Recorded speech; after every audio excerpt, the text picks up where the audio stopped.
nekweni ihe nna afụ n'ụtụtụ a onye ekotere ọgọdụ ekotelie Chineke. Ụmụnne ama m ụzọ wee pụọ ebe m na-eje famfara wee ebe tere aka wee gakata ike wee gwu m wee negheli anya wee fụ ebe dị free restaurant wee fụ ndị kwụcha na line ebe ahụ wee bịakwulu nke m onye etinyere nri onye ahụ ebulu pụọ mụ na onwe m bịakwa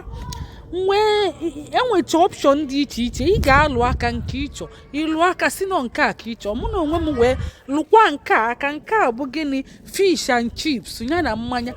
wee lụọ onye aka si n'ọnya ka nchọ ka wee tinyebelu m tinyechelu m nnọọ wee bụrụ nri wee pụba wee sịfa thank you fasị m thank you gịnị ka ihe nna asịlịfa thank you mụ weta ego mụ na-ekwe ebe a na-eji akwụ ụgwọ ebe a na-akwụ ụgwọ tere aka nya bụ ọ dị n'akụkụ nya bụ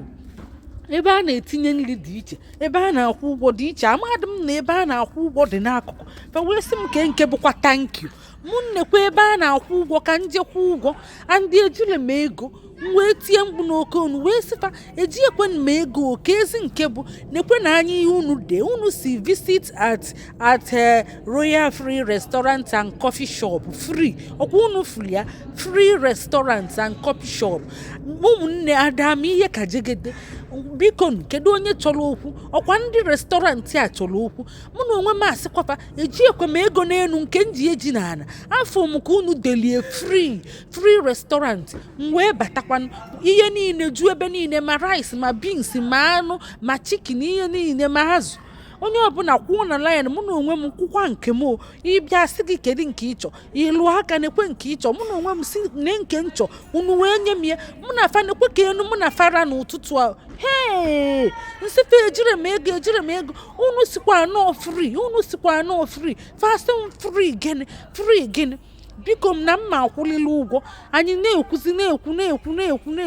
ọkwa ofu onye bịa wee kwụzialụ m ụgwọ m wee nọrọ ana wee libe nri a na-ekwe na anya ka m aka esi kote okwu onye ekotere ọgọdụ ọnwa n'ukwu ekotelie kedu ndị chọrọ okwu ụmụ nwanne achọkwa m ka unu kwuo eziokwu na nri anụnwa ya bụ ihe ndị ewepụtakwa ihe abụọ anya saa anya gbada o ifukwa ihe dị free onwekwa ihe bụ free n'elu ụwa nothing is free ọkwa ihe ya gwa m fasị m nothing is free na ọ bụ sọsọ ikuku Chineke nye ya na-ekulu n'ume na ọ bụ sọsọ ya bụ free onwere ihe bụ free n'elu ụwa ọkwa unu fụrụ afafa na-ekwe na afafa visit us at our restaurant free booze ụmụ nwanne ya bụ na ọ nwere ihe dị free n'elu ụwa ihe free na-alụkwa n'afọ kedu ka m aka esi wee je wee na wee dọkalụ m akwa ka ọ tụọ m mkpọrọ ka ọ mbidozie zachaba ihe na restọrantị. Ụmụnne unu fụkwa ebe dị free unu jukwa ese ọfụma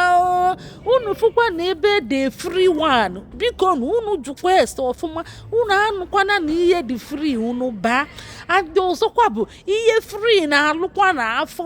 nothing is free n'elu ụwa nke a ọkwa anyị na-eme machime ka ọtụtụ bịa sisi mebie free